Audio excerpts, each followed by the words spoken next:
It can happen to anyone. It can happen anytime. Millions of fires are reported across the world every year. In the United States alone, a house fire breaks out roughly every minute on average. But life-saving decisions are made within seconds. So how can you buy yourself more time? Do you know all your options?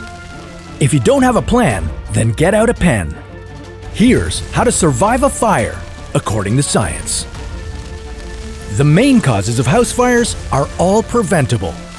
For the most part, we're simply not paying attention. We're either distracted, or we're just not being careful. An unattended stove, a lit cigarette, a faulty appliance. We've all had a few close calls burned into our memory, never to be repeated. But have you really learned your lesson? Fires are unpredictable, but your survival doesn't have to be. Be prepared. There's stress, there's confusion, there's a lot of heat, but no matter what, you've got to stay cool. And the best way to do that is knowing what to do. Plan a few escape routes and get familiar with them. It's always nice to have a few options that can get you out calmly, quickly, and safely. Cover your nose and mouth. Your room or your home will start filling up with smoke very quickly, and chances are you're going to have to pass through it in order to get out. Breathing in too much smoke can cause you to pass out, but you can fight back by wetting a cloth and holding it over your nose and mouth. Stay low to the ground. Covering your nose and mouth might only buy you a few extra minutes, but in life and death, every second counts. And while smoke may be a greater threat than the fire itself, it also rises. So, on top of protecting your nose and mouth, you can improve your chances by getting on your hands and knees and crawling your way towards an exit. Check every door. In a house fire, a closed door can either save you or stop you in your tracks. As you pass from one room to another, remember to close doors behind you to help prevent the fire from spreading any faster. Fires need oxygen to survive, so by closing doors, you're cutting off the free flow of oxygen between rooms. By the same token, be careful when you open doors ahead of you. Look for any smoke that might be coming through the cracks and feel the door itself for heat. You don't want to open it if there's a fire raging on the other side.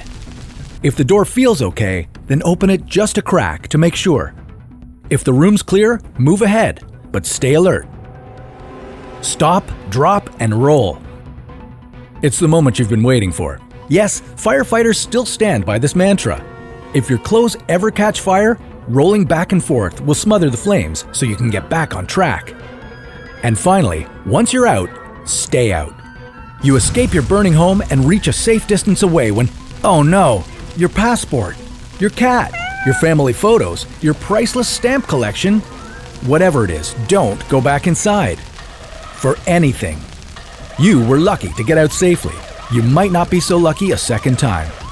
Put your safety first and leave the rest to the professionals. Of course, all fires are unique, and there's no guarantee that they'll play out in the way we just outlined. So if you're still in doubt, refer back to step 1. Be prepared. Test your smoke alarms regularly, invest in a few fire extinguishers, and get some rope ladders for the upper levels of your home. And if you're ever in a situation where you're really trapped, a good tip is to block as much smoke as possible from getting into your room and then hanging some kind of visible fabric like a towel or bedsheet from your window. This will signal your location to the firefighters, and they'll be able to save you much faster.